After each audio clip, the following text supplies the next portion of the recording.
إن الحمد لله نحمده ونستعينه ونستغفره ونعوذ بالله من شرور أنفسنا ومن سيئات أعمالنا من يهده الله فلا مضل له ومن يضلله فلا هادي له وأشهد أن لا إله إلا الله وحده لا شريك له وأشهد أن محمدا عبده ورسوله أما بعد فإن خير الحديث كتاب الله وخير الهدي هدي محمد صلى الله عليه وآله وسلم وشر الأمور محدثاتها وكل محدثة بدعة وكل بدعة ضلالة وكل ضلالة في النار. أعوذ بالله السميع العليم من الشيطان الرجيم من همزه ونفخه ونفثه. بسم الله الرحمن الرحيم. رب اشرح لي صدري ويسر لي أمري واحلل عقدة من لساني يفقهوا قولي. ربنا آتنا من لدنك رحمة وهيئ لنا من أمرنا رشدا. إن الله وملائكته يصلون على النبي يا أيها الذين آمنوا صلوا عليه وسلموا تسليما. اللهم صل على محمد وعلى آل محمد كما صليت على إبراهيم وعلى آل إبراهيم إنك حميد مجيد. اللهم بارك على محمد وعلى آل محمد كما باركت على إبراهيم وعلى آل إبراهيم إنك حميد مجيد. الحمدللہ آج 5 مارچ 2016 کو ہفتے کے دن قرآن کلاس نمبر 209 میں ہم انشاءاللہ تعالی سورۃ الکہف کی آیت نمبر 27 سے لے کر 49 تک کور کریں گے. اور میں نے سورۃ الکہف کے تعارف میں بتایا تھا کہ سورۃ الکہف میں اگرچہ 3 بڑے بڑے واقعات آئے ہیں. نمبر 1 اصحاب الکہف کا واقعہ، نمبر 2 سیدنا موسیٰ اور سیدنا خضر علیہ السلام کا واقعہ، اور نمبر 3 ذوالقرنین بادشاہ کا واقعہ. لیکن سورۃ الکہف کا جو مرکزی ٹاپک ہے وہ دنیا پرستی کی مذمت اور آخرت کی زندگی کو سب کچھ سمجھنا اور آخرت کی کاسٹ کے اوپر دنیا کمانا، اس کی مذمت ہے. دنیا پرستی کی مذمت اور اس کا علاج اس کے اندر ہے. یہ اس کا ہے مرکزی ٹاپک، جو سورۃ الاعراف میں بھی اللہ تعالیٰ نے سورۃ الاعلی پارہ نمبر 30 میں بھی ارشاد فرمایا، اعوذ باللہ من الشیطان الرجیم، بل تؤثرون الحیات الدنیا والآخرۃ خیر وابقی. تمہارا اصل مرض یہ ہے کہ تم دنیا کی زندگی کو ترجیح دیتے ہو، جبکہ آخرت جو ہے وہ ہمیشہ رہنے والی ہے اور بہتر بھی ہے. ان ھذا لفی الصحف الاولی، یہی ایک یونیورسل ٹروتھ تھا، ایک کانٹے کی بات جو اگلے صحیفوں میں بھی تھی. صحف ابراہیم و موسیٰ، چاہے وہ ابراہیم علیہ السلام کے صحائف ہوں یا موسیٰ علیہ السلام کے صحائف، ایک ہی یونیورسل ٹروتھ، ایک ہی کانٹے کی بات ان تمام الہامی کتابوں میں تھی کہ دنیا کی زندگی جو ہے یہ عارضی ہے اور اصل زندگی ہے آخرت کی. تو یہ سورۃ الکہف کا ذروہ سنام ہے، ایپیکس اور چوٹی ہے. آج انشاءاللہ تعالی یہ جتنی آیات ہیں اسی کانٹیکسٹ میں ڈسکس ہوں گی. اعوذ باللہ من الشیطان الرجیم، بسم اللہ الرحمن الرحیم. وَاتْلُ مَا أُوحِيَ إِلَيْكَ مِن كِتَابِ رَبِّكَ، اور اے محبوب صلی اللہ علیہ وسلم پڑھ کر سنائیے اس وحی میں سے جو اللہ تعالیٰ نے آپ پر نازل کی ہے کتاب کی شکل میں. اس کتاب یعنی قرآن میں سے پڑھ کر ان کو سنائیے. لا مبدل لکلماتہ، اس کے کلمات کو کوئی بدلنے والا نہیں. یعنی اللہ تعالیٰ کے کلمات جو ہیں یہ اٹل ہیں، یہ بدلنے والے نہیں ہیں. مراد کیا؟ مراد یہ کہ اگر اللہ تعالیٰ نے کتابوں کے ذریعے اور اپنے پیغمبروں کے ذریعے یہ بات طے کر دی ہے کہ اس کے تابع فرمان لوگ ہی قیامت والے دن کامیاب ہوں گے اور اس کے نافرمان لوگ برباد کر دیے جائیں گے، تو یہ کوئی ڈھکوسلا نہیں، نعوذ باللہ، نہ یہ کوئی دل لگی کی باتیں ہیں یا کوئی ایک سٹوریاں ہیں جس طرح لوگ سمجھتے ہیں کہ شاید جس طرح کلاس میں بھی ٹیچر جو ہے وہ ڈرانے کے لیے جو ہے دھمکی لگا دیتا ہے کہ میں تمہیں جو الٹا لٹکا دوں گا، آج تک کسی کو لٹکایا تو نہیں ہے. لیکن یہ اللہ تعالیٰ کی دھمکیاں اس طرح کی نہیں ہیں. اگر وہ کہہ رہے الٹا لٹکاؤں گا اور آگ پر بھونوں گا تو ایسا ہو جانا ہے. اللہ کے کلمات نہیں بدلنے والے. اللہم اجرنا من النار، اللہم اجرنا من النار، اللہم اجرنا من النار. ولن تجد من دونہ ملتحدا، اور تم اس کے سوا، اس ایک اللہ کے سوا کسی کو اپنا پشت پناہ اور مددگار نہیں پاؤ گے. یعنی جب اللہ تعالیٰ ہی کسی کے لیے فیصلہ کر دے کہ اسے جنت دینی ہے تو اس سے جنت کو چھین نہیں سکتا، اور اگر اللہ تعالیٰ کسی کے لیے عذاب کا فیصلہ فرما دے تو زمین و آسمان کی مخلوقات مل کر اسے عذاب سے چھٹکارا نہیں دے سکتی۔ یہ وہی چیز ہے جو بخاری اور مسلم کی متفق علیہ حدیث ہے، اور ہم ہر فرض نماز کے بعد وہ دعا مانگتے ہیں، اللہم لا مانع لما اعطیت ولا معطی لما منعت ولا ينفع ذا الجد منک الجد۔ اے اللہ جسے تو عطا کرے اسے کوئی چھین نہیں سکتا، جسے تو چھین لے اسے کوئی عطا نہیں کر سکتا، اور کسی بھی شخصیت کو اس کا عہدہ، اس کا دنیاوی سٹیٹس تیرے مقابلے پر کوئی نفع نہیں دے سکتا۔ اسی طریقے سے سورۃ الانعام میں بھی آیا، سورہ الزمر کے اندر بھی آیا، سورہ یونس کے اندر بھی آیا، وَإِن يَمْسَسْكَ اللَّهُ بِضُرٍّ فَلَا كَاشِفَ لَهُ إِلَّا هُوَ۔ اگر اللہ تعالیٰ کسی کو تکلیف میں پکڑ لے تو اللہ کے سوا کوئی ہستی اس کو اس تکلیف سے نکال نہیں سکتی۔ وَإِن يَمْسَسْكَ بِخَيْرٍ، اور اللہ تعالیٰ اگر کسی کے لیے ارادہ فرما لے خیر کا، فَلَا رَادَّ لِفَضْلِهِ، تو اس کے اس ارادے کو کوئی ٹال نہیں سکتا۔ اگر اللہ نے فیصلہ کر دیا ہے پھر زمین و آسمان کی ساری مخلوقات مل کے اس سے نفع نہیں چھین سکتی۔ وَاصْبِرْ نَفْسَكَ مَعَ الَّذِينَ يَدْعُونَ رَبَّهُمْ بِالْغَدَاوَةِ وَالْعَشِيِّ، اور اے محبوب صلی اللہ علیہ وسلم اپنے آپ کو آپ روکے رکھیے، اپنے آپ کو ان کے پاس رکھیے، ان کو صحبت سے نوازیے، ان لوگوں کو یدعون ربہم بالغداوۃ والعشی، جو کہ اپنے رب کو پکارتے ہیں صبح و شام، یعنی اصحاب صفا کے بارے میں ہے۔ یہ قرآن حکیم میں 4-5 جگہ یہ مضمون آیا ہے کہ آپ صلی اللہ علیہ وسلم سے کفار مکہ یہ کہتے تھے کہ ہم آپ کی بات سننے کے لیے تیار ہیں، لیکن یہ کمی کمین لوگ جو ہیں، یہ غریب غربے لوگ، ان کو اپنی مجلس سے اٹھائیے۔ مطلب ہمارا یہ سٹیٹس ہی نہیں ہے کہ ہم ان غلاموں کے ساتھ آ کے بیٹھ کے تو دین کی بات آپ سے سنیں۔ اس کو آج آپ اس طریقے سے امیجن نہیں کر سکتے، جب تک ایک قبائلی سسٹم اور اس میں ایک سردار اور ایک غلامی کا سسٹم نہ ہو یہ بات سمجھ نہیں آ سکتی۔ اور اس کی اگر آپ نے پریکٹیکل مثال دیکھنی ہے تو آپ انٹیریئر سندھ میں یا انٹیریئر بلوچستان میں چلے جائیں تو وہاں پر لوگ، کوئی ایک ملازم سوچ بھی نہیں سکتا کہ وہ اپنے سردار کے ساتھ بیٹھ کر کھانا کھائے، اور یہاں پر اللہ تعالیٰ کے نزدیک تو سب برابر ہے۔ As far as human dignity is concerned سب لوگ برابر ہیں۔ پروفٹ بھی اسی جگہ بیٹھ کر کھانا کھاتے تھے جہاں باقی اصحاب بھی، چاہے وہ غریب تھے یا امیر تھے۔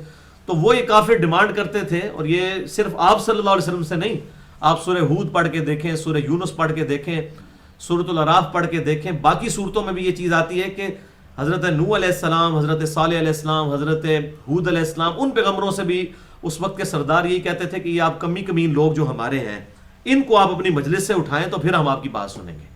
یعنی ہمیشہ یہ غریب لوگ جو ہیں یہ لوگ انبیاء کی دعوت کو جلدی قبول کر لیتے ہیں، کیونکہ ان کی کوئی چیز سٹیک پہ نہیں لگی ہوتی نا۔ امیر لوگوں کی تو سرداری سٹیک پہ لگ جاتی ہے نا، ان کو تو یہ نظر آتا ہے کہ ہمارا کمپیٹیٹر آ گیا سامنے پروفٹ کی شکل میں، کیونکہ پروفٹ کے جو لوگ فالوور ہوں گے وہ تو پھر دل و جان سے ہوں گے۔ دنیاوی سردار کی تو لوگ ظاہری عزت کریں گے نا، اور پیغمبر اگر سردار بن کے سامنے آئے گا تو اس پہ تو لوگ اپنی جان بھی نثار کرنے کے لیے تیار ہو جائیں گے، چاہے وہ دنیا میں موجود رہے یا نہ رہے، اس کے ساتھ تو ایک آپ کی جذباتی ایفیلیشن ہے۔ اسی لیے ہمیشہ قوم کے سردار پیغمبروں کو ماننے سے انکار کر دیتے تھے، اور پھر بات ٹالنے کے لیے کہتے تھے کہ آپ یہ ذرا کمی کمین لوگوں کو یہاں سے اٹھائیں، پھر ہم آپ کی بات جو ہے وہ سنیں گے۔ تو اللہ تعالیٰ نے اپنے محبوب صلی اللہ علیہ وسلم کو اسٹرکٹلی حکم دے دیا کہ آپ صلی اللہ علیہ وسلم ان لوگوں کی خاطر، ان غریب اصحاب صفا جو صبح و شام اپنے آپ کو وقف کر بیٹھے ہیں اللہ کے لیے، ان سے اپنے آپ کو الگ آپ نے نہیں کرنا۔ اس سے یہ بات پتہ چلی کہ اللہ تعالیٰ کے نزدیک دنیاوی منصب یا بہت زیادہ لوگوں کا حق بات کو قبول کر لینا یہ کوئی اہمیت نہیں رکھتا۔ بینگ اے دائی، میں آپ صلی اللہ علیہ وسلم کی اس جو خواہش ہے اس کو سمجھ سکتا ہوں۔ آپ صلی اللہ علیہ وسلم کی خواہش کوئی بری نہیں تھی کہ اگر ایک سردار بھی ایمان لے آتا ہے تو اس کے پیچھے کتنے فالوورز ہوں گے، تو یہ بڑی اچھی خواہش تھی۔ آج بھی ہماری کوشش ہوتی ہے پڑھے لکھے طبقے تک بات پہنچے، جو انٹیلیجنسیا ہے معاشرے کا، جو انفلوئنشل لوگ ہیں ان تک بات پہنچے، تو یہ کوئی بری خواہش نہیں تھی آپ صلی اللہ علیہ وسلم کی۔ لیکن اللہ تعالیٰ نے یہ فرمایا کہ اس خواہش کے پیچھے یہ نہیں ہونا چاہیے کہ آپ کسی غریب شخص کو اپنی مجلس سے دور کر دیں، یا جو شخص دین سیکھنے آیا آپ اس کو تو سکھائیں نا، اور یہ لوگ جو اپنے چکر میں آئے ہوئے ہیں ان کو آپ سکھانا شروع کر دیں۔ اور اس کی نمائندہ مثال عبداللہ ابن ام مکتوم والا واقعہ ہے جو پارہ نمبر 30 میں آیا، عبس و تولی میں۔ ایک نابینا صحابی آپ صلی اللہ علیہ وسلم کے پاس مسئلہ پوچھنے کے لیے آئے، اور مکے کے سردار اس وقت بیٹھے ہوئے تھے، تو آپ صلی اللہ علیہ وسلم نے ناگواری کا اظہار فرمایا کہ اب میں اتنے امپورٹنٹ لوگوں کو دعوت دے رہا ہوں اور یہ بیچ میں آ کے مسئلہ پوچھ رہے ہیں۔ بات بالکل ٹیکنیکلی ٹھیک تھی، مجلس کے آداب کے مطابق بھی بالکل ٹھیک تھی۔ آپ صلی اللہ علیہ وسلم کا موقف، لیکن اللہ تعالیٰ نے کلیئر کٹ فرمایا کہ یہ جو لوگ آئے ہیں آپ کے پاس، یہ تو سارے چسکا لینے آئے ہیں، جو لوگ دین سیکھنا چاہتے ہیں آپ ان کو سکھائیں، ان کو چھوڑیں. تو اس سے یہ بات پتہ چلی quantity is authenticity in the sight of Allah, یہ بات غلط ہے. Quality is authenticity in the sight of Allah, یہ بات صحیح ہے. اللہ کو کوانٹٹی سے کوئی نہیں ہے، ایک ابراہیم ہی پوری امت، سورۃ النحل میں آیا. تو یہ جو لوگ کہتے ہیں نہیں ہماری تعداد بہت زیادہ ہے، ہمارے بہت زیادہ فالوورز ہیں، اس سے کوئی فرق نہیں پڑتا بھائی. اصل چیز یہ ہے کہ حق حق ہے، چاہے وہ تھوڑا ہو، اور باطل باطل ہے، چاہے اس کی کثرت جو ہے وہ آپ کو تعجب میں ڈال دے. تو اللہ تعالیٰ فرماتا ہے کہ اپنے آپ کو آپ روکے رکھیے، ان کے ساتھ رکھیے، ان کی مجلس میں آپ رکے رہیں، ان لوگوں کی جو اپنے رب کو پکارتے ہیں صبح و شام، یریدون وجہہ، اور وہ صرف اس کے چہرے کے طلبگار ہیں. خدا کے دیدار کی تڑپ ہے، خدا کی محبت ہے ان کے دلوں میں، صرف اس کے لیے. اللہ از دا ٹاپ پرائرٹی ان کے لیے. وَلَا تَعْدُ عَيْنَاكَ عَنْهُمْ، اور اے محبوب صلی اللہ علیہ وسلم کبھی بھی آپ کی نگاہیں ان غریب لوگوں سے نہ ہٹیں. تُرِيدُ زِينَةَ الْحَيَاةِ الدُّنْيَا، اے نبی کیا تم دنیا کی زندگی کی زینت چاہتے ہو؟ اندازہ کریں، یعنی یہ آپ صلی اللہ علیہ وسلم کو کس لیول پہ جا کے خطاب کیا جا رہا ہے، اتنے سخت انداز میں کہ دنیاوی کامیابی اللہ کے نزدیک کوئی کامیابی نہیں ہے. اگر آپ یہ چاہتے ہیں کہ چند سردار ایمان لے آئے اور لوگ جو ان کے پیچھے چل پڑیں گے تو بہت بڑی کو کامیابی ہو جائے گی، اللہ کے نزدیک تو اس کی کوئی اہمیت نہیں. اور پھر ہم نے دیکھ لیا جو اس طرح مسلمان ہوئے انہوں نے بعد میں جو گل کھلائے ہیں. سنن دارمی میں صحیح سند کے ساتھ وہ حدیث ہے، آپ صلی اللہ علیہ وسلم کے سامنے جب یہ آیت تلاوت کی گئی، اذا جاء نصر اللہ والفتح ورأیت الناس يدخلون فی دین اللہ افواجا، اے محبوب صلی اللہ علیہ وسلم ہم نے آپ کو فتح مکہ عطا فرما دی ہے اور آپ دیکھ رہے ہیں کہ لوگ دین میں گروہ در گروہ داخل ہو رہے ہیں. ظاہر آپ کو یعنی ایک غلبہ حاصل ہو گیا تھا، اور وہ قبائلی سسٹم تھا، اس میں جب کسی قبیلے کو غلبہ ہو جاتا تھا باقی قبیلے ویسے اس کے سامنے گر پڑتے تھے. تو آپ صلی اللہ علیہ وسلم نے فرمایا کہ ان قریب میری وفات کے بعد اسی طریقے سے لوگ گروہ در گروہ دین سے نکل بھی جائیں گے. اور یہ وہی لوگ ہیں جو آپ صلی اللہ علیہ وسلم کی مبارک زندگی تک صحابی تھے اور بعد میں مرتد ہو گئے. اور بخاری اور مسلم میں متفق علیہ حدیث ہے کہ آپ صلی اللہ علیہ وسلم فرماتے ہیں میرے حوض کوثر پہ کچھ لوگ لائے جائیں گے، میں کہوں گا اصحابی اصحابی، تو میرے اصحاب ہیں. تو مجھے بتایا جائے گا کہ آپ کو نہیں پتا آپ کی وفات کے بعد یہ لوگ دین سے الٹے قدم پھر گئے تھے اور انہوں نے دین میں بدعتیں داخل کر دی تھیں. تو آپ فرماتے ہیں میں کہوں گا سحقا سحقا لمن غیر بعدی، سحقا سحقا لمن بدل بعدی، ان پر پھٹکار ہو، ان کو مجھ سے دور کر دو جنہوں نے میری وفات کے بعد میرے دین کو بدل دیا. ایک روایت میں امتی امتی کے الفاظ ہیں اور ایک بخاری اور مسلم کی روایت میں اصحابی اصحابی کے الفاظ ہیں. تو تعویل خاص کے اعتبار سے یہ ان اصحاب کے بارے میں ہے جو حضور کی زندگی تک تو صحابی تھے لیکن حضور کی وفات کے بعد کافر ہو گئے، مرتد ہو گئے. ابو بکر صدیق کے خلاف منکرین زکوٰۃ کے ساتھ مل گئے. منکرین زکوٰۃ کون تھے؟ زکوٰۃ کافروں سے تو نہیں لی جاتی، مسلمان ہی تھے، صحابی تھے حضور کی زندگی تک، بعد میں وہ کافر ہو گئے، مسلمہ کذاب کے ساتھ مل گئے. لہٰذا اسی حوالے سے میں نے ایک بڑا ایکسکلوسیو لیکچر دیا ہے، مسئلہ نمبر 96، عظمت صحابہ، رد المنافقین اور سنی شیعہ کے اختلاف کا تحقیقی جائزہ. اس میں نے بتایا ہے کہ اللہ کے بندو یہ اصحاب کی جو ڈیفینیشن ہے جو ہماری پبلک میں مشہور ہے، جس نے حضور کو ایک دفعہ دیکھ لیا تو اب وہ صحابی ہے، وہ اب جنت میں ہی چلا جائے گا، نہیں، جب تک کہ وہ اپنے ان اعمال پر مرتے دم تک قائم نہ رہا اس وقت تک گارنٹی کوئی نہیں ہے. اگر وہ بعد میں مرتد ہو گیا تو بخاری اور مسلم کے الفاظ ہیں اصحابی اصحابی، اور بخاری کے باقاعدہ الفاظ ہیں کہ ابن عباس کہتے ہیں یہ وہ لوگ ہوں گے جو کہ آپ صلی اللہ علیہ وسلم کی وفات کے بعد مرتد ہو گئے اور ابو بکر صدیق کے خلاف کھڑے ہو گئے. تو میں نے یہ ضمناً بات کر دی.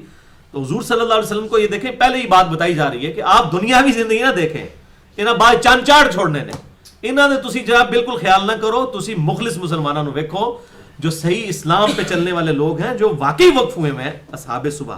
اور دیکھ لیں حضرت عمر نے پھر یہی کیا ہے، یعنی اتنے بڑے بڑے سردار موجود تھے اور بالکل غریب کمی کمین لوگ جن کو لوگ سمجھتے تھے. عبداللہ ابن مسعود بالکل ایک غلام زادہ ان کو تصور کیا جاتا تھا، لوگ ٹھوکر مار کے ان کو جایا کرتے تھے. چیف جسٹس آف کوفہ لگایا ان کو حضرت عمر نے اپنے دور میں. سب سے بڑی جو مسلمانوں کی فوجی چھاونی تھی کوفہ، اس میں چیف جسٹس لگا دیا، قاضی القضاء کا عہدہ ان کو دے دیا. اور یہ اصحاب صفہ میں یہ بھی شامل، اور دوسرے حضرت ابو درداء اصحاب صفہ میں شامل، ان کو چیف جسٹس آف شام لگا دیا.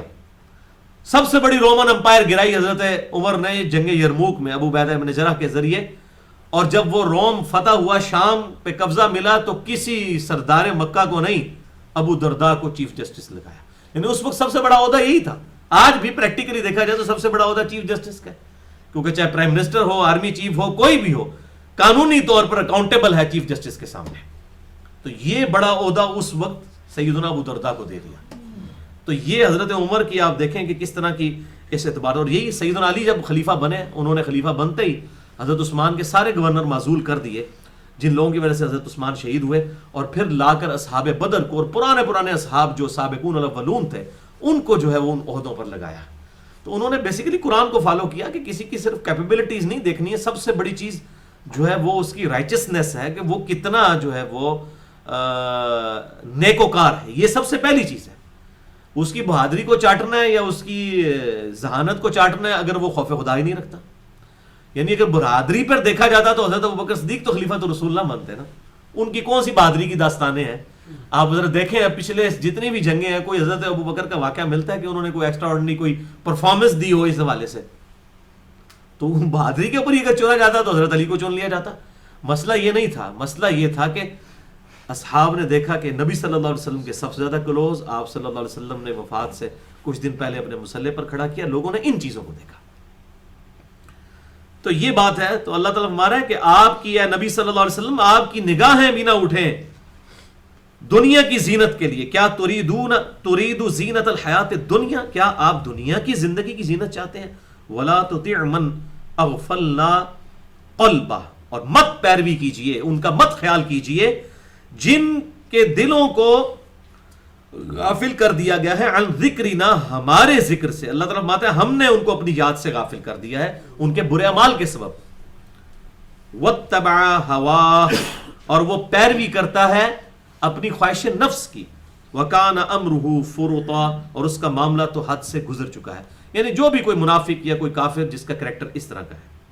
وقل الحق من ربکم، اور فرما دیجئے کہ بے شک یہ تو ہے الحق تمہارے رب کی طرف سے، یعنی قرآن.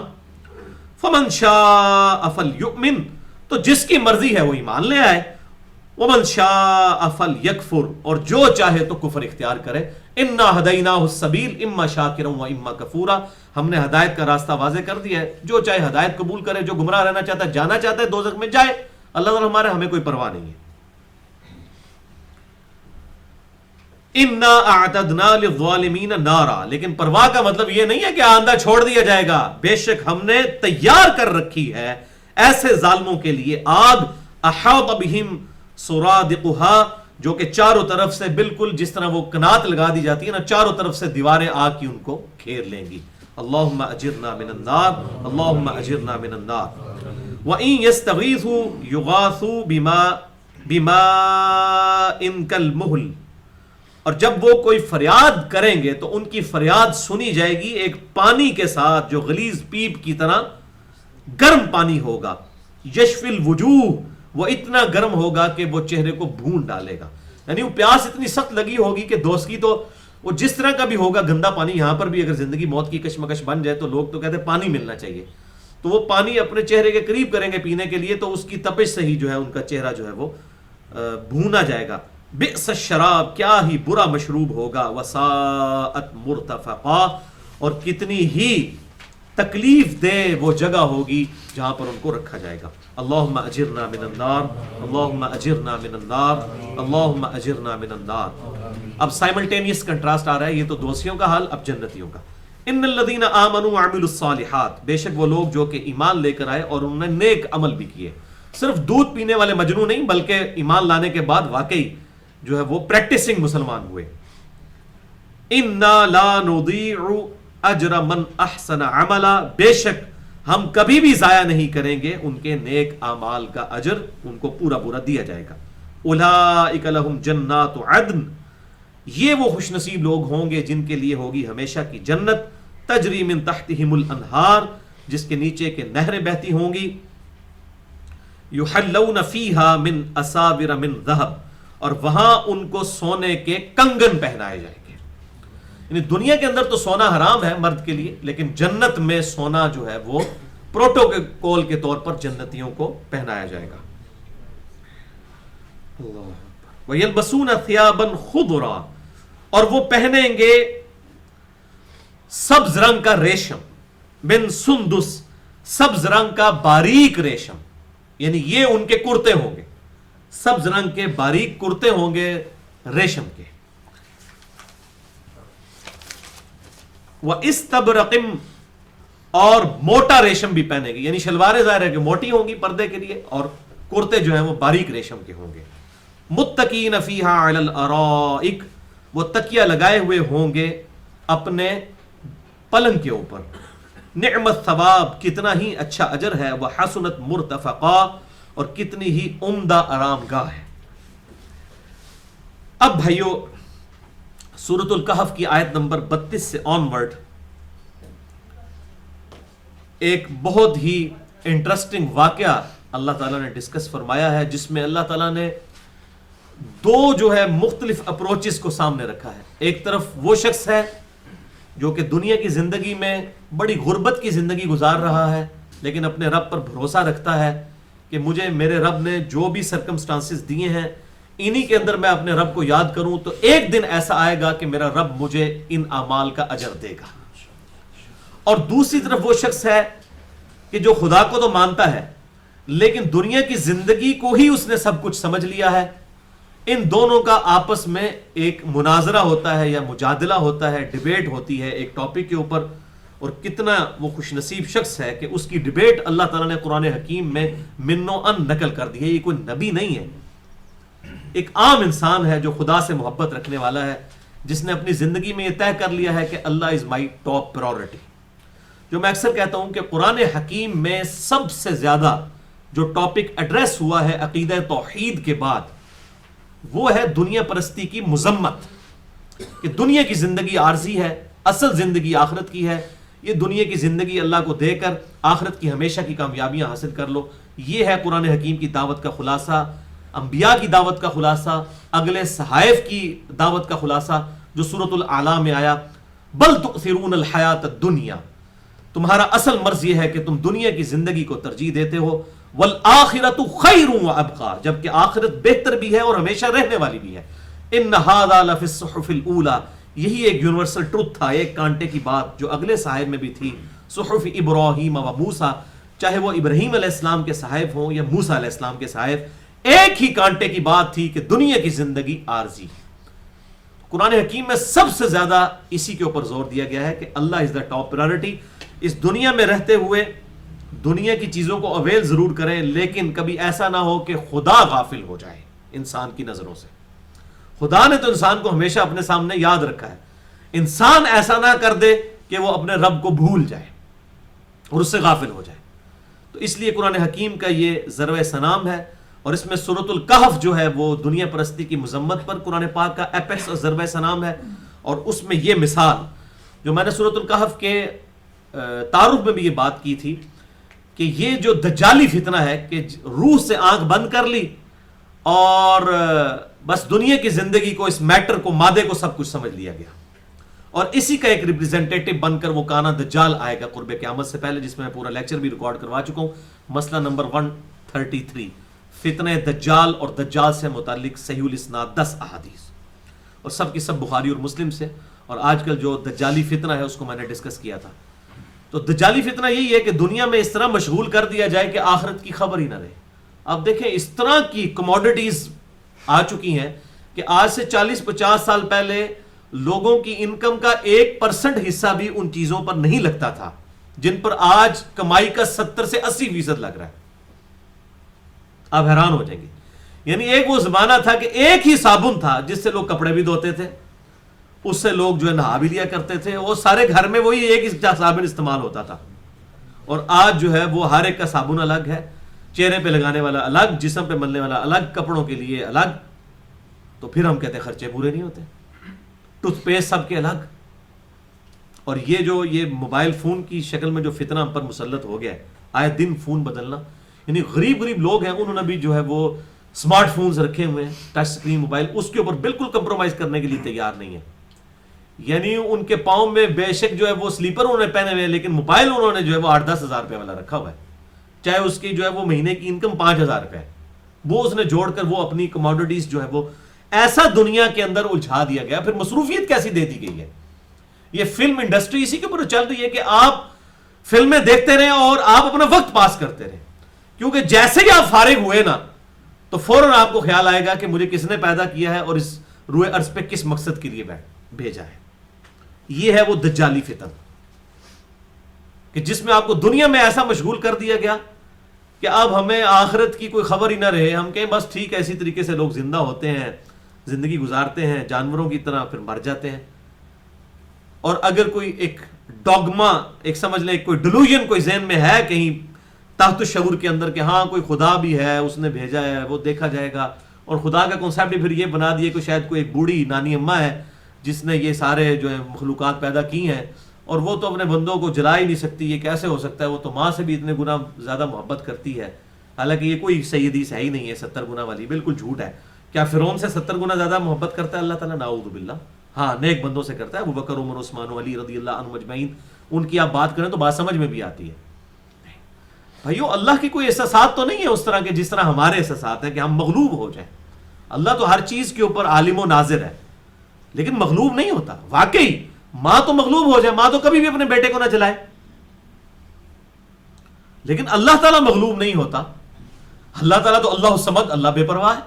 اور میں اس میں اکثر دنیا میں ایک مثال دیتا ہوں, اب آخرت کو جو چھوڑ دیں, دنیا میں اللہ تعالیٰ نے پریکٹیکلی یہ چیز ثابت کر دی ہے کہ یہ جو میرے لیے ماں کی مثال لوگ دیتے ہیں یہ ایسا ہے ہی نہیں ہے. واقعی ماں تو کبھی بھی اپنے بیٹے کو نہیں چلا سکتی. تو اس کی میں مثال ایک آپ کو چھوٹی سی دیتا ہوں, اکثر دیا کرتا ہوں, کہ اگر ہمیں اختیار دیا جائے نا کہ کسی ایسی عورت کو ہم موت دیں جس کے 4-5 چھوٹے چھوٹے بچے ہوں, تو ہمارا دل پسیج جائے گا. پسیجے گا کہ نہیں؟ چاہے وہ ہمارے دشمن کی بیوی کیوں نہ ہو, ہم کہیں گے نہیں یار بچوں کا خیال کرنا چاہیے. ان کا کیا بنے گا, ستیلی ماں ان کے ساتھ کیا کرے گی. مینٹل ماڈلز تک ان کے بدل جائیں گے جب وہ اس سرکمسٹانسز میں وقت گزاریں گے. لیکن کیا خدا کے بھی ایسے احساسات ہیں؟ دنیا میں ہزاروں مائیں مرتی ہیں جن کے 4-5 بچے ہوتے ہیں چھوٹے چھوٹے. اللہ الصمد, اللہ بے پرواہ ہے. ڈر جائیں, اللہ تعالیٰ کے لیے اس طرح کی مثالیں نہ بیان کریں. جو کچھ بھی ہے اللہ تیرے محبوب کی امت سے, یعنی اسی بندے دا پتر کو نہیں پڑھنا, جو کچھ بھی ہے لولے لنگڑے ہیں, بے نمازیاں, ٹھگ ہیں, بےمان ہیں, اس طرح ہی سانو قبول کر لے اللہ. ہم نے تو اپنی اصلاح کوئی نہیں کرنی, ہم نے تو اسی طریقے سے زندگی گزارنا ہے. جو کچھ بھی ہے اللہ تیرے محبوب کی امت سے. یہ اللہ تعالیٰ کو کوئی دھونس کے ساتھ منوا نہیں سکتا.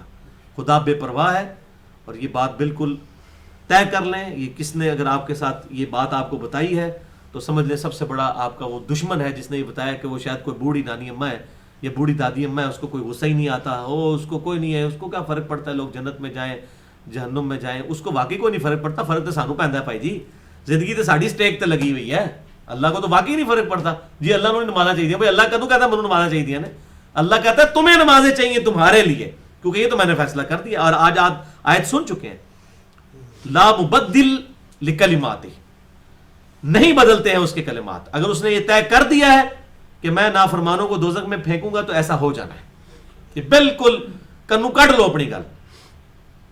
اور وہ پھر جو آیت میں اکثر کوٹ کرتا ہوں سورۃ الاعراف کی 179 نمبر آیت, بہت سخت آیت ہے, قرآن حکیم کی سب سے سخت ترین آیت ہے, جس میں اس قرآن کی سب سے ڈینجرس بلکہ ہیومینٹی کی ڈینجرس ترین نیوز بتائی گئی ہے. سورۃ الاعراف آیت نمبر 179, وَلَقَدْ ذَرَأْنَا لِجَهَنَّمَ كَثِيرًا مِنَ الْجِنِّ وَالْإِنسِ, اور بے شک ہم نے جنوں اور انسانوں کی اکثریت پیدا ہی دوزخ کے لیے کی ہے. یہ اللہ کا ایکسپرٹ اوپینین ہے. کتنے سخت الفاظ ہیں, بے پرواہ ہے جی, کتنے دھونس کے ساتھ بات ہو رہی ہے کہ پیدا ہی دوزخ ایسے کیتا ہے بھائی تانوں. جی ہم دنیا میں اگر یہ مثال دی جائے, وہ پیدا ہی دوزخ ایسے ہوئے ہو, لیکن ظلم نہیں کر رہا. اللہ تعالیٰ فرماتا ہے یہ اللہ تعالیٰ کا کوئی ظلم نہیں ہے. ہم نے ان کو آنکھیں دی تھی, یہ دیکھتے نہیں, آنکھوں سے بس جانور بھی دیکھ رہے ہیں انسان بھی دیکھ رہے ہیں برابر ہے, لیکن وہ دیکھنا, عبرت والا دیکھنا وہ دیکھتے نہیں ہیں. کام دیے سنتے نہیں ہیں, عقل دی ہے اس کو یوز ہی نہیں کرتے. اولئک کالانعام بل ہم اضل, اور یہ تو چوپایوں کی مانند ہے, جانوروں کی مانند ہے. بل ہم اضل, بلکہ ان سے بھی گئے گزرے ہیں جو اپنے ان انسٹرومنٹس کو استعمال نہیں کرتے. اور سورۃ الملک میں بھی آیا کہ جب دوست کی دوزخ میں جائیں گے تو وہ اپنا خود اقرار کر لیں گے. وقالوا لو كنا نسمع ونعقل ما كنا في اصحاب السعير, اور دوست کی کہیں گے کہ کاش ہم نے بات دنیا میں سن لی ہوتی اور اپنی عقل استعمال کر لی ہوتی. وقالوا لو كنا نسمع او نعقل، ہم نے سن لی ہوتی بات یا عقل استعمال کی ہوتی، ما کننا فی اصحاب السعیر، آج ہم دوزخ میں نہ پہنچتے. تو کیا ماننے سے وہ شرمندگی کر لینے سے معاملہ ٹل جائے گا؟ ساتھ ہی اللہ کا فتویٰ آتا ہے فاعترفوا بذنبہم، انہوں نے اپنے اصلی جرم کا اعتراف کر لیا، فسحقا لاصحاب السعیر، لیکن اب پھٹکار ہو ان دوزخیوں کے اوپر. اب تو قیامت کے دن مانا تو کیا مانا؟ غیب میں ہی تو ماننا ہے. ان الذین یخشون ربہم بالغیب، بے شک جو لوگ غیب میں اس پردے میں اپنے رب سے ڈرتے ہیں، ان الذین یخشون ربہم بالغیب لہم مغفرۃ واجر کبیر، ان کے لیے ہے مغفرت اور اجر کبیر. کیونکہ خدا نے تو اپنے آپ کو خود پوشیدہ رکھا ہے. اور اس طرح یہ فزیکل فینومینا آف نیچر، قانون قدرت چل رہے ہیں کہ انسان کو لگتا ہے شاید یہ خود بخود سب کچھ ہو رہا ہے. بچپن سے ہم دیکھ رہے ہیں کہ خود بخود درخت نکلتے ہیں، برسات کے اندر یہ ہوتا ہے، انڈے میں سے چوزا خود بخود نکلتا ہے. یہ اس طرح physical phenomena of nature rich بس گئے ہیں کہ اگر یہ ہماری آبزرویشن نہ ہوتی نا تو ہمیں اگر کوئی بات بتاتا تو کبھی یقین نہ آتا. آج سے 300-400 سال پہلے کے انسان کو زندہ کر کے اگر یہ بات بتائی جائے کہ انسانوں نے ایک ایسا پرندہ بنا لیا ہے کہ جو 550 مسافروں کو اٹھا کر 8000 کلومیٹر تک بغیر ریفیولنگ کے اڑتا ہے، تو کوئی مانے گا؟ تو کہے گا بندہ آپ نہیں اڑ سکتا تو یہ انسان کس طرح بنا سکتا ہے؟ لیکن آج ایئر بس A380 550 مسافروں کو لے کے نہیں اڑ رہی، بوئنگ 747 450 مسافروں کو نہیں لے کے اڑ رہا. لیکن ہم اس کے عادی ہو چکے ہیں. اور یہ اتنے بڑے بڑے معجزات جو اللہ تعالیٰ نے فزیکل فینومینا آف نیچر رکھے ہیں، انڈے میں سے چوزے کا بننا، اگر یہ ہمارا ایکسپیرینس نہ ہو اور صرف ہم انڈا بچپن سے لے کے مرتے دم تک کھائیں اور ہمیں یہ نہ پتا ہو اس میں سے چوزا نکلتا ہے، اور ہمیں کوئی بتایا نا اس میں چوزا نکلتا ہے، ہم کبھی بھی نہ مانیں یار یہ کیسے ہو سکتا ہے اس انڈے میں سے چوزا نکلا ہے. وہ لیسدار مادہ، بلکہ ہم زمین و اسمان کے سارے انٹلیکچوئلس کو دعوت دیتے ہیں کہ اس لیسدار مادے کو انڈا توڑ کے دیتے ہیں. ہم یہ نہیں کہتے کہ انڈا بنائے، انڈا تو بڑھا ہی نہیں کوئی سکتا نا، انڈا توڑ کے دیتے ہیں، اس لیسدار مادے میں سے کوئی ایک چوزا بنا کے، چوزے کی چونچ بنا کے بتا دے. اور روزانہ اربوں خربوں انڈوں میں سے مرغیوں کے چوزے، چیلوں کے چوزے، کبوتروں کے چوزے، اور پھر کتنے کتنے حشرات الارض بھی انڈوں میں سے نکل رہے ہیں. مکھی تک اس میں سے نکلتی ہے. میں اکثر مثال دیتا ہوں، یہ ڈریگن فلائی جسے ہم ہیلی کاپٹر کہتے ہیں، جس پر وہ شنوک ہیلی کاپٹرز بنائے گئے ہیں جن کے وہ تیزی کے ساتھ وہ پر ہلا رہے ہوتے ہیں، یہ ایک بال پوائنٹ کے نقطے جتنا انڈا ہے جس میں سے یہ نکلتی ہے. اس کے ایک ڈھیلے میں 25,000 آنکھیں ہوتی ہیں، دوسرے میں 25,000 آنکھیں، اور بالکل ٹائنیس ڈیٹیل تک یہ کوارڈینیٹس اپنے لوکیٹ کر لیتی ہے. یہ خود بخود بن رہی ہے ڈریگن فلائی، اور روزانہ بن رہی. ہم میں سے کوئی مل کے اس کا ماڈل نہیں بنا سکتا، ڈریگن فلائی بنانا تو بڑی دور کی بات. تو کائنات میں ہر چیز معجزہ ہے، لیکن ہم کچھ معجزوں کے عادی ہو چکے ہیں. تو ان ساری چیزوں کی ایکسپلینیشن جو ہے وہ گاڈ ہے. اور یہی وہ دنیا پرستی کا جو فتنہ ہے، دجالی فتنہ، جو گاڈ، چونکہ اب گاڈ نے بھی اپنے آپ کو ظاہر ہے وہ غیب میں رکھا ہوا ہے، بہت بڑی اسمائش میں ڈال دیا ہے نا. ہمیں سامنے کوئی بھی چیز نہیں ہے. اگر آپ نشانیاں دیکھیں تو خدا بالکل سامنے ہے.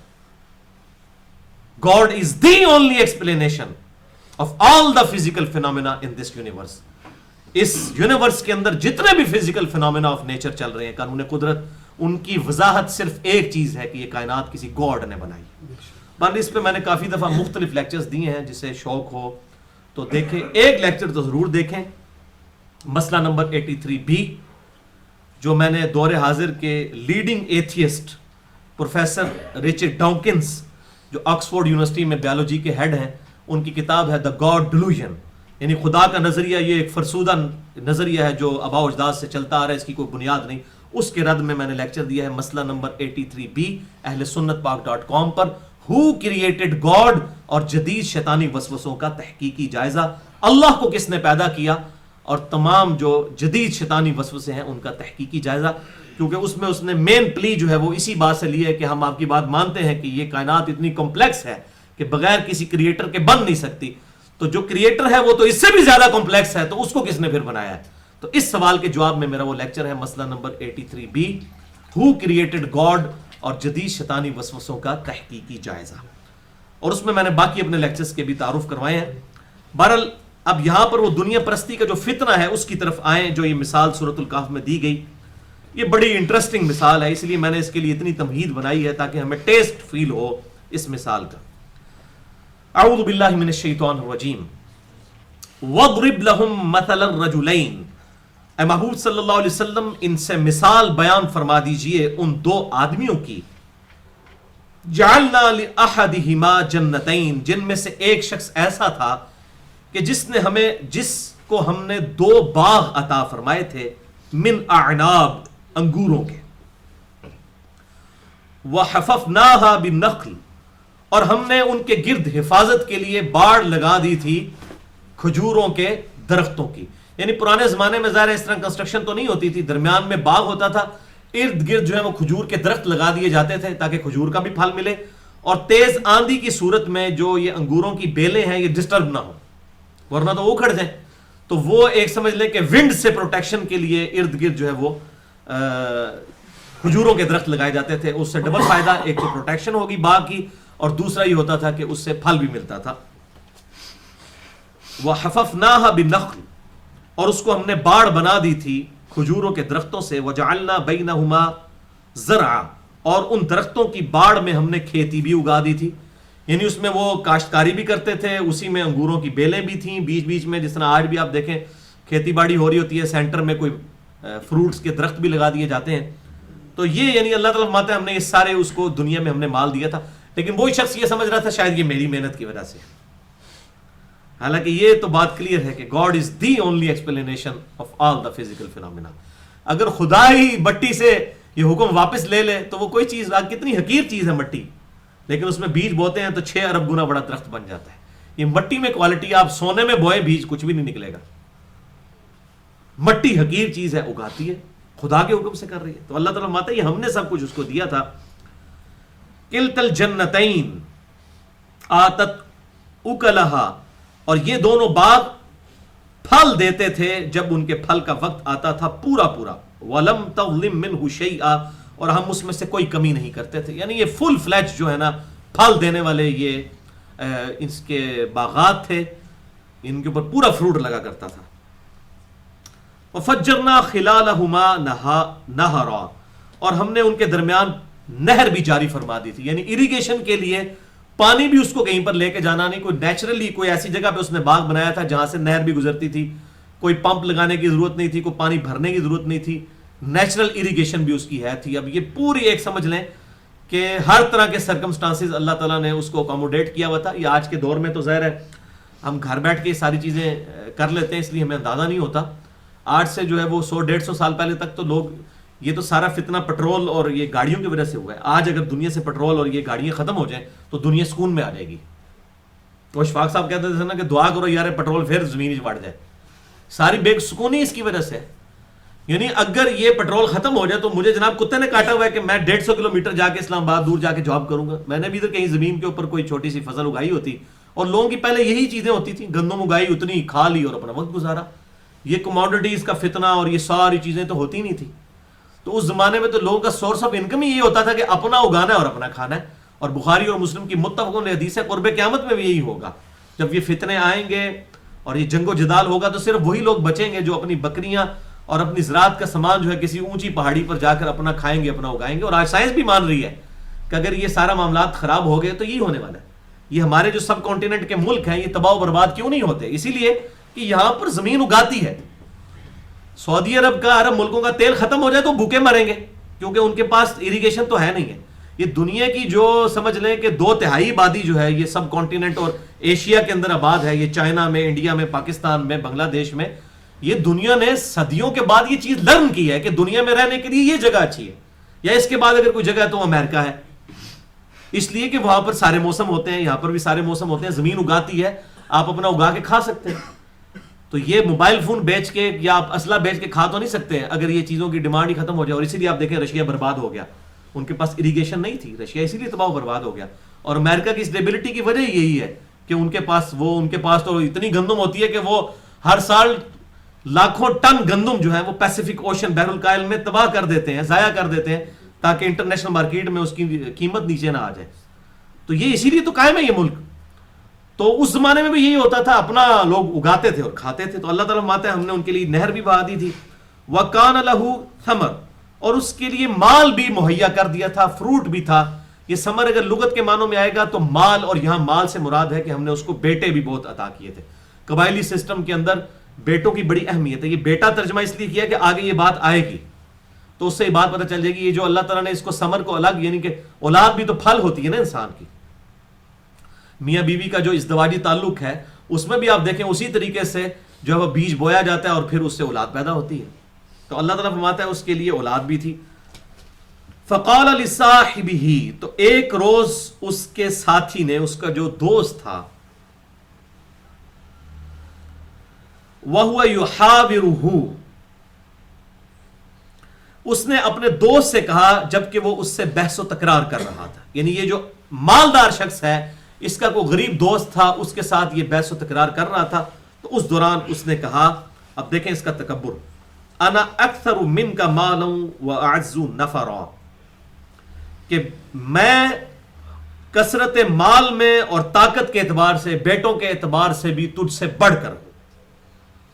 ودخل جنتہ، اور وہ اپنے باغ میں ایک دن داخل ہوا، وہو ظالم لنفسی، جبکہ وہ اپنے نفس پر ظلم ڈھا رہا تھا. یعنی اس حال میں کہ اب وہ خدا کو بھولا ہوا ہے، بس وہ سمجھ رہا ہے یہ سب کچھ مال میرا ہے. اس حال میں وہ تکبر کے ساتھ اپنے اس باغ میں داخل ہوا جو اس کے سارے، آپ سمجھ لیں سارے ایسٹ، آج کے دور میں آپ سمجھ لیں کسی کی فیکٹری ہے، کوئی کاروبار ہے، یا کوئی فوڈ چین چل رہی ہے اور اس میں وہ بڑے تکبر کے ساتھ جا رہا ہے یہ سب کچھ میرا ہے. تو اللہ تعالیٰ ہمارا ہے وہ ظالم شخص تکبر کی حالت میں داخل ہوا. قال ما اظن ان تبید هذه ابدا، کہتا ہے کہ میں تو گمان نہیں کرتا کہ یہ کبھی، یہ میری دولت اور یہ میرا سارا جو جاہ و جلال ہے کبھی ختم بھی ہو سکتا ہے. یہ اتنا میں نے اس کو بڑی محنت کے ساتھ اسٹیبلش کیا ہے، یہ کیسے ختم ہو سکتا ہے؟ یہ آج کے دور میں میری فیکٹری کس طرح جو ہے وہ بینک کرپٹ ہو سکتی ہے؟ یہ ایسا معاملہ ہو ہی نہیں سکتا. میں نے ہر چیز کا پورا پورا اندازہ مقرر کیا ہوا ہے. وَلِعُوذُ بِاللَّهِ تَعَالَى. تو اب اس نے یہ بات کی، کتنی تکبر کے اندر یہ آ کے وہ بات کر. اچھا آپ دیکھیں گے پوری گفتگو میں وہ خدا کو مانتا ہے، لیکن اللہ تعالیٰ پھر بھی کہے گا اس نے شرک کیا اپنے رب کے ساتھ. شرک کیا کیا؟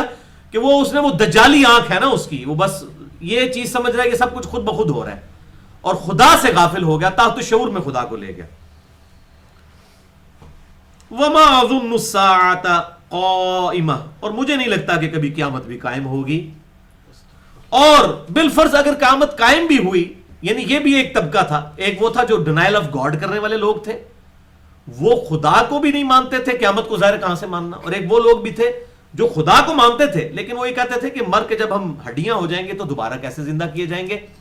اور اگر بالفرض ایسا ہو بھی گیا تو جس خدا نے ہمیں اس دنیا کی زندگی میں دیا ہے وہ آخرت میں بھی دے گا. تنو اتنے بھی غریب رکھے، سانو اوتھے بھی امیر رکھے گا، تنو اوتھے ہی غریب رکھے گا. اور یہ وہی الفاظ بول رہا ہے.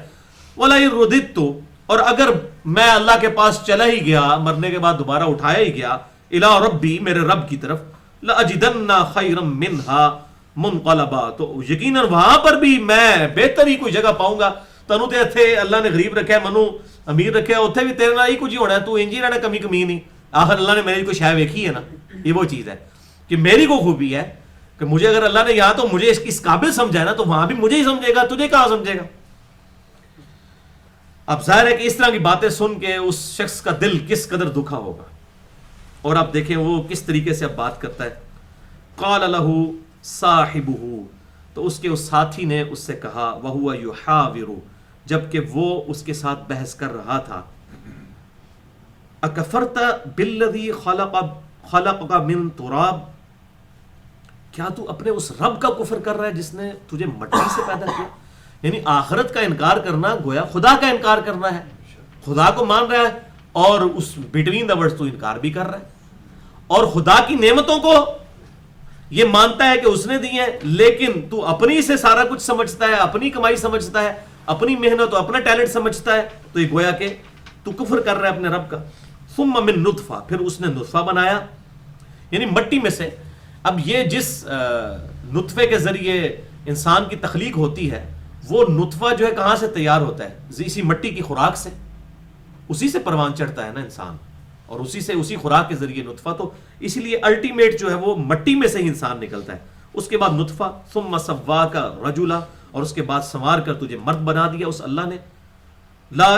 لیکن هو اللہ ربی ولا اشرک بربی احدا، لیکن میں تو ایسا نہیں ہوں کہ میں اپنے رب کے ساتھ کسی ایک کو بھی شریک ٹھہرانے کے لیے تیار نہیں ہوں. مراد یہ کہ مجھے جو کچھ اللہ نے دیا میں اس کے اوپر راضی ہوں، میں اللہ تعالیٰ کے ساتھ کسی کو شریک نہیں ٹھہراتا. یعنی میں اپنے آپ کو بھی شریک نہیں ٹھہراتا. جو تو سمجھ رہا ہے نا تو بیسیکلی خدا کے مقابلے پر کھڑا ہو گیا جو تو سمجھ رہا ہے کہ سب کچھ میرا ٹیلنٹ ہے، تو میں کسی کو نہیں شریک ٹھہراتا.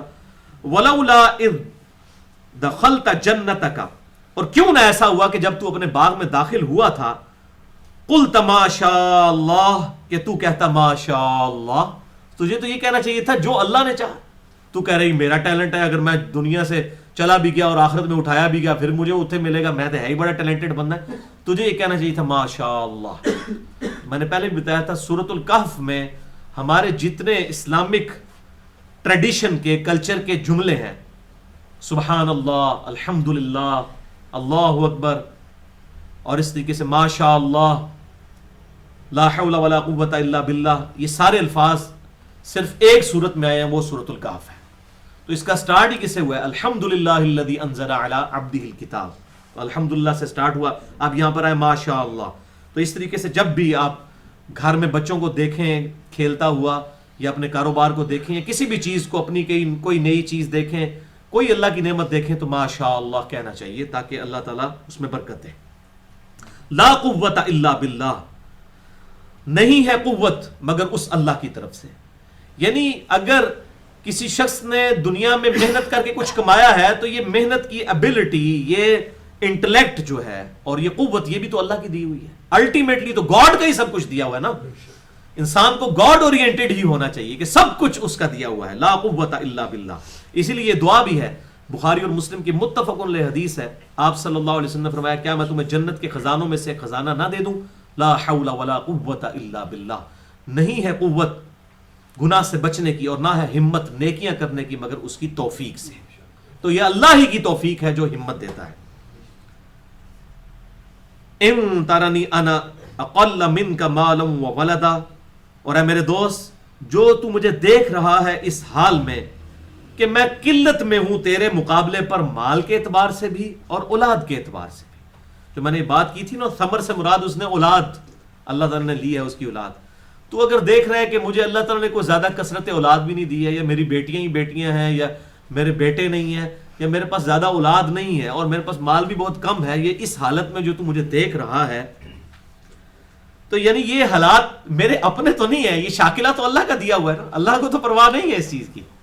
اسی لیے اللہ تعالیٰ نے قیامت دن آپ سے نہیں پوچھنا کہ دنیا تیری تنخواہ کی نہیں سی پائی، یہ تو نہیں پوچھا جائے گا. بلکہ جو اللہ تبارک تعالیٰ نے جو یا کوئی اللہ تعالیٰ جو انسان سے پوچھے ہاں جی تو مرد کیوں تھا عورت کیوں نہیں تھی، یہ تیری آنکھیں اتنی کیوں تھی، تیرا قد اتنا کیوں تھا، نہیں، یہ سب کی سب چیزیں اللہ تعالیٰ کی دی ہوئی ہیں. اور اللہ تبارک و تعالیٰ نے یہ سب کی سب چیزیں جو ہے آزمائش کے لیے دی ہیں. ہر ایک کو ایک گیون سرکمسٹانسز ہیں. تو یہ جو مجھے تو دیکھ رہا ہے کہ میں مال میں بھی اولاد میں بھی تجھ سے کم ہوں، فعسا ربی ان یؤتینی خیرا من، قریب ہے کہ میرا رب مجھے اس سے بھی بہتر عطا فرما دے. یعنی دنیا میں نہ بھی دیا آخرت میں دے دے گا اگر مال میں اور اولاد میں میری کوئی کمی ہے. من جنتی کا، تیرے اس باغ سے بہتر اللہ مجھے اس دنیا میں کوئی مال دے دے. وَيُرْسِلَ عَلَيْهَا حُسْبَانًا، اور تیرے باغ کے اوپر اللہ تعالیٰ کوئی ناگہاں آفت بھیج دے، من السماء، آسمانوں سے، فَتُصْبِحَ صَعِيدًا زَلَقًا، اور ہو جائے تیرا سرزبز، یہ جو باغ ہے ایک چٹیل میدان بن جائے. کوئی اللہ کی طرف سے ایسا کوئی ٹورنیڈو آ جائے، کوئی ہوائی جھکڑ آ جائے، کوئی ایسی جو ہے وہ آندھی آ جائے کہ تیرا سب کچھ برباد ہو جائے، کوئی آگ لگ جائے، جس طرح یہاں پہ بھی بڑے بڑے لوگوں کی فیکٹریوں کو بھی آگے لگ جاتی ہیں. کوئی ایسے زلزلے میں پورے محلات جو ہے زمین میں دھس جاتے ہیں، قریب آسمان سے کوئی آفت ہے، تیرا سب کچھ جاتا رہے. اور مجھے یہ اس نے کوئی بدوا نہیں دی ہے، اس نے اس کو اصل میں ریئلائز کروایا ہے کہ اگر تو مجھے یہ کہہ رہا ہے تو یہ حالات میرے اپنے بنائے ہوئے تو نہیں ہے، مجھے اللہ نے ان حالات میں رکھا ہے، چاہے تو مجھے دے دے تو اس سے چھین لے. او یصبح ماؤها غورا، یا تیرا پانی جس کے اوپر تو اکڑا رہا ہے، یہ پانی کے اوپر ساری فصل چل رہی ہے، یہ زمین میں جذب ہو جائے. فلن تستطیع له طلبا، اور تو پھر پورے طلب کرنے کے باوجود، تلاش کرنے کے باوجود پانی نہ حاصل کر سکے، پانی نہ ملا تو تیرا باغ برباد. اللہ تعالیٰ چاہے تو پانی کو جو ہے وہ زمین کے اندر دھسا دے، جو سورۃ الملک میں بھی آیا قل ارائیتم ان اصبح ماؤکم غورا، بھلا دیکھو تو اگر اللہ تبارک و تعالیٰ تمہارا پانی جو ہے وہ غائب کر دے، فمن یأتیکم بماء معین، تو کون ہستی ہے جو اس پانی کو تمہاری آنکھوں کے سامنے لے؟ دنیا کو آج ختم کرنے کے لیے کوئی اللہ تعالیٰ کو زلزلہ بھیجنے کی ضرورت نہیں ہے، صرف پانی خشک ہو جائے، پانی اپنی جگہ رہے، اس کی کیپیبلٹی پیاس بجھانے کی یہ ختم ہو جائے تو تسی پانی پیندے رہو، کچھ بھی نہیں ہونا. وَأُحِيطَ بِثَمَرِهِ فَأَصْبَحَ يُقَلِّبُ كَفَّيْهِ، اور اللہ تعالیٰ اس باغ کا پھل برباد کر دے اور تو کفے افسوس ملتا رہ جائے.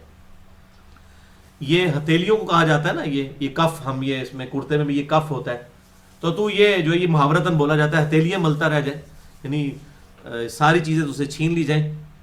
تو اللہ تعالیٰ فرما رہا ہے کہ اس شخص نے پھر اس کو یوں سمجھایا عَلَى مَا أَنفَقَ فِيهَا، اور تو ہتھیلیاں ملتا رہ جائے اس مال کے اوپر جو تو نے اس باغ کے اوپر خرچ کیا تھا. وَهِيَ خَاوِيَةٌ عَلَى عُرُوشِهَا، اور وہ گرا پڑا تھا. اچھا یہ اب وہ یہ اللہ تبارک تعالیٰ نے اس کی ورڈک نہیں بلکہ فرمایا کہ پریکٹیکلی اس کے ساتھ ہو گیا. وَأُحِيطَ بِثَمَرِهِ فَأَصْبَحَ، اب یہ جب اس نے بات کی کہ یہ تیرا پانی سارا خشک ہو جائے اور تباہ و برباد ہو جائے، اب اس کے بعد کیا آتا آ رہی ہے وَأُحِيطَ بِثَمَرِهِ فَأَصْبَحَ يُقَلِّبُ كَفَّيْهِ، اور اس کے باغ کا پھل برباد ہو گیا اور وہ کف افسوس ملتا رہ گیا. ما انفق فیہا، اس مال پر جو اس نے اس باغ پر لگایا تھا. وَهِيَ خَاوِيَةٌ عَلَى عُرُوشِهَا، اور وہ جو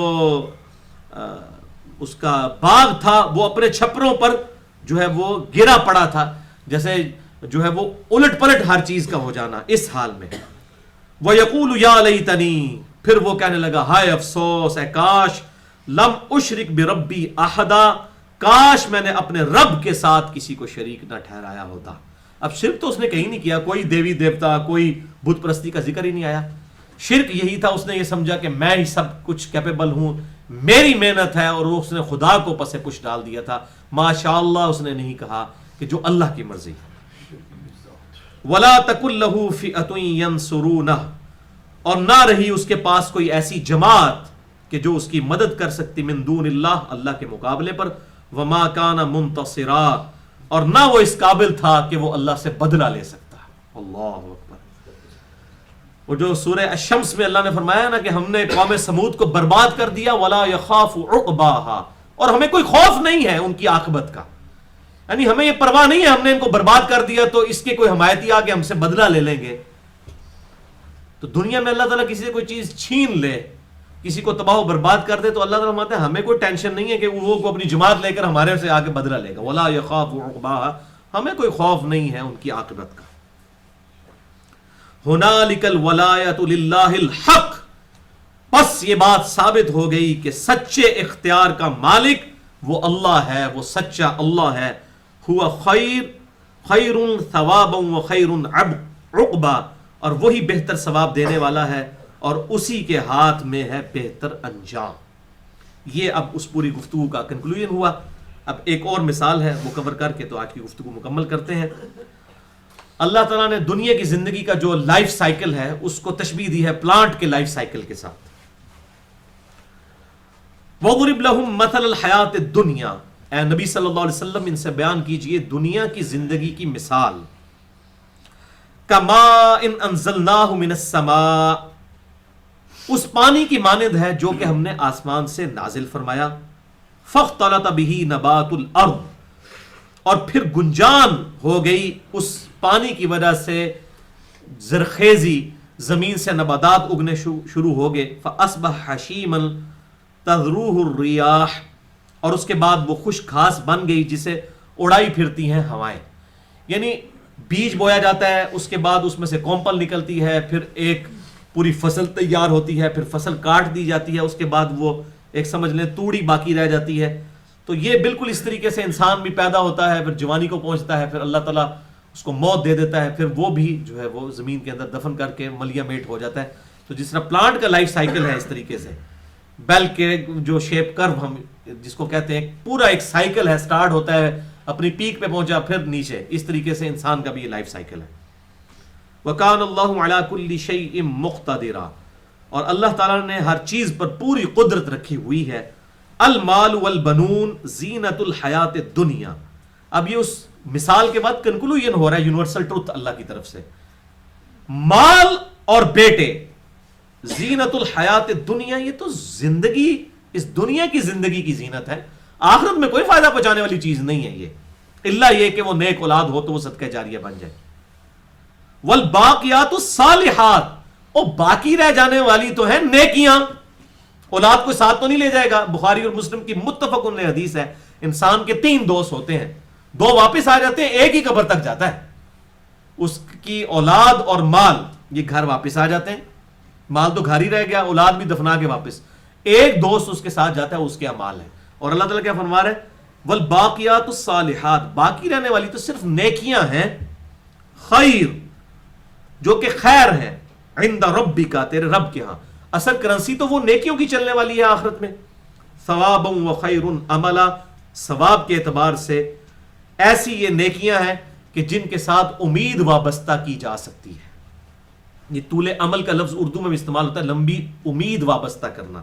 تو اللہ تعالیٰ فرماتا ہے کہ یہ جو نیکیاں ہیں یہ ثواباً، یہ ثواب دینے والی، وہ خیر عملا، اور یہ سب سے بہترین چیز ہے جس پر امید لگائی جائے. یعنی دودھ پینے والے مجنون نہیں چاہیے، نیک اعمال کرنے والے. وَيَوْمَ نُسَيِّرُ الْجِبَالِ، اور غور کرو کہ اس دن ہم پہاڑوں کو ہٹا دیں گے. دھنکی بھی اون کی طرح جس طرح آتا ہے، پارہ نمبر 30 میں آتا ہے القاریۃ ما القاریہ، اس صورت میں اس طرح ان کو اپنی جگہوں سے ہٹا دیں گے. وَتَرَى الْأَرْضَ بَارِزَةً، اور تم دیکھو گے زمین کو کہ وہ کھلا میدان ہے. وَحَشَرْنَاهُمْ، ہم سب کو جمع کر لیں گے، ان سب کو. فَلَمْ نُغَادِرْ مِنْهُمْ أَحَدًا، اور کسی ایک کو بھی پیچھے نہیں چھوڑیں گے. پورے اولین و آخرین سب کے سب ایک کھلے میدان میں اسی زمین کے اوپر جمع کر دیے جائیں گے. یہ چٹیل میدان بنا دی جائے گی زمین.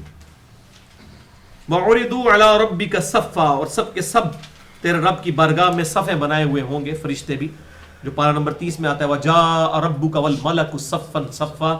اس زمین پر ہی اللہ تعالیٰ اور فرشتے بھی اتریں گے قطار در قطار، جیسا کہ اس کی شان کے لائق ہے. اس کے لیے کوئی تمثیل نہیں بیان کی جا سکتی. لَيْسَ كَمِثْلِهِ شَيْءٌ، اس کی مثل کوئی شے نہیں ہے. وَهُوَ السَّمِيعُ الْبَصِيرُ، اور وہی سننے والا اور دیکھنے والا ہے. تو اللہ تعالیٰ مدد، سب کے سب لوگ حاضر کیے جائیں گے، لین حاضر ہو جائیں گے صفے بنا کر اپنے رب کے حضور. اب اللہ تعالیٰ ان سے کیا خطاب کرے گا، ذرا شہانہ انداز دیکھیں. لَقَدْ جِئْتُمُونَا كَمَا خَلَقْنَاكُمْ أَوَّلَ مَرَّةٍ، تو آج آ گئے ہو نا ہمارے پاس بالکل اس طریقے سے جس طرح ہم نے تمہیں پہلی دفعہ پیدا کیا تھا. بالکل جب ماں کے پیٹ سے نکالا تھا اسی حالت میں اب دیکھو دوبارہ تمہیں نکال لیا نا یہاں پر، اور وہی حالت ہوگی. بخاری اور مسلم کی متفق علیہ حدیث ہے، یہ قیامت والے دن سب کے سب لوگ بغیر ختنے کے ننگے پاؤں اور ننگے بدن اٹھائے جائیں گے اپنی قبروں سے. تو حضرت عائشہ نے کہا، یہ بخاری مسلم دونوں میں حدیث ہے، یا رسول اللہ صلی اللہ علیہ وسلم لوگ ایک دوسرے کو دیکھ نہیں رہے ہوں گے. آپ نے فرمایا عائشہ وہ دن اتنا سخت ہوگا کہ اس طرف کس کی توجہ ہوگی کہ ایک دوسرے کو دیکھے، سارے نے اپنی پچی پئی ہوئے گی. وہ دن اس سے بہت سخت ہوگا کہ لوگ ایک دوسرے کو دیکھیں. اور پھر دوسری حدیث بخاری میں آتا ہے کہ سب سے پہلے حضرت ابراہیم علیہ السلام کو لباس پہنایا جائے گا، اور پھر ہمارے نبی صلی اللہ علیہ وسلم کو، اور پھر باقی انبیاء کو. لیکن انیشلی سب کو جو ہے وہ بغیر لباس کے اٹھایا جائے گا قیامت والے دن. تو بے شک آج آ گئے ہو نا ہمارے پاس جس طرح کہ ہم نے تمہیں پہلی دفعہ پیدا کیا تھا.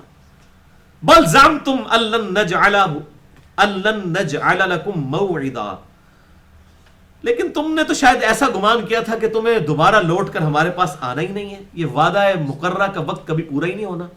یہ نہ سمجھے یہ کافروں سے خطاب ہو رہا ہے. جو مسلمان ہیں ان کی بھی حرکتیں اس طرح کی، ان کو لگتا نہیں کہیں کہ مرنا بھی ہے، کسی کو جواب دے بھی ہونا ہے.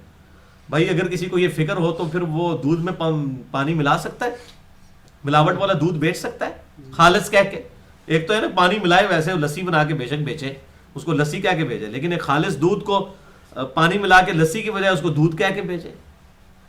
یہ کام کر سکتا ہے انسان؟ اپنی مرضی کی زندگی گزار سکتا ہے؟ وہ صرف پھر اللہ کی مرضی کی زندگی گزارے گا. تو تم نے تو شاید گمان کیا تھا یہ وعدہ کبھی پورا نہیں ہونا. وَوُضِعَ الْكِتَابُ، اور رکھ دیا جائے گا نامہ اعمال، ہر شخص کی کتاب اس کے سامنے. فَتَرَى الْمُجْرِمِينَ، تو تم دیکھو گے مجرموں کو، مشفقین، کہ وہ ڈر رہے ہوں گے، کانپ رہے ہوں گے. ظاہر کیتیاں آگے آ گئی ہیں نا جناب، دنیا میں تو کچھ بھی ہے اللہ تیرے محبوب کی امت سے ہے. وہ پتہ لگ گیا جناب کے نعرے مارے سن، کام دیکھو نہیں کیا. غلامی رسول میں موت بھی قبول ہے، داڑھی کوئی نہیں قبول. غلامی رسول میں موت بھی قبول ہے، عورت کو جو ہے وہ پردہ کرنا کوئی قبول نہیں ہے، فجر کی نماز جماعت کے ساتھ کوئی نہیں قبول. تو ڈرتے ہوئے مما فی، وہ ڈر رہے ہوں گے جو کہ ان کے نامہ اعمال میں لکھا ہوا ہوگا. ان کو تو پتا ہوگا نا جو کرتوت کیے ہوئے ہیں.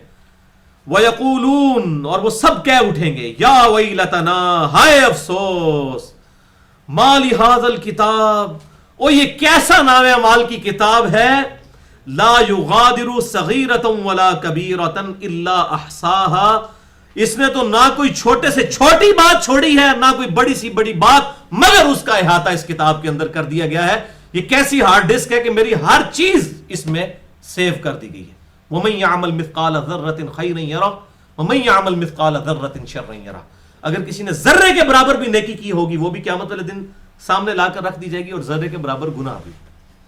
لوگ کہتے ہیں خیر جی اللہ تعالیٰ نے کوئی چھوٹی چھوٹی چیزیں تو نہیں دیکھنی ہیں، تو اللہ تعالیٰ ذرے کی بات کر رہا ہے.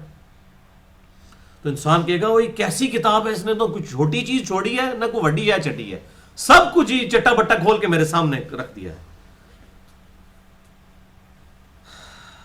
وَوَجَدُوا مَا عَمِلُوا حَاضِرًا، اور وہ ہر اس چیز کو اپنے سامنے پا لے گا جو کچھ اس نے دنیا میں اعمال کیے ہوئے تھے، ہر چیز سامنے موجود ہوگی. اور سورہ بنی اسرائیل میں ہم پڑھ آئے ہیں کہ اللہ تعالیٰ فرمائے گا اقرأ کتابک، آج تو اپنے نامہ اعمال کی کتاب خود پڑھ لے، آج تو اپنا حساب کرنے کے لیے خود ہی کافی ہے، کسی سے پوچھنے کی ضرورت نہیں، کتاب پڑھتا جا اور اپنی سزا بتاتا جا. وَلَا يَظْلِمُ رَبُّكَ أَحَدًا، اور تیرا رب کسی پر زیادتی فرمانے والا نہیں ہے، کسی ایک پر بھی. ظاہر ہے اللہ نے تو کوئی زیادتی نہیں کی، اس نے اپنے پیغمبروں اور کتابوں کے ذریعے پہلے ہی بتا دیا کہ آخرت کا معاملہ بڑا سخت ہونے والا ہے. اور میں یہاں پر بتا دوں مسئلہ تقدیر کے حوالے سے خصوصاً میں نے 6.5 گھنٹے کی گفتگو کر دی ہے اسی حوالے سے. اللہ نے اپنے بندوں پر ظلم نہیں کیا، کتابوں اور انبیاء کے ذریعے پہلے ہی خبردار کر دیا. اب کوئی بات نہ ماننا چاہے تو اس کا اپنا قصور ہے. مسئلہ نمبر 103 104 A B اور C، اللہ تعالیٰ کی طرف سے رزق کی تقسیم کا مسئلہ اور مسئلہ تقدیر، اس کے اوپر یہ میری 4 لیکچرز ہیں، 6.5 گھنٹے کی گفتگو. جسے شوق ہو تو وہ دیکھ سکتا ہے. اللہ تعالیٰ سے دعا ہے کہ ہمیں کتاب و سنت کی تعلیمات کے مطابق زندگی گزارنے کی توفیق عطا فرمائے. سبحانک اللہم و بحمدک، اشہد ان لا الہ الا انت، استغفرک و اتوب الیک، وما علینا الا البلاغ المبین.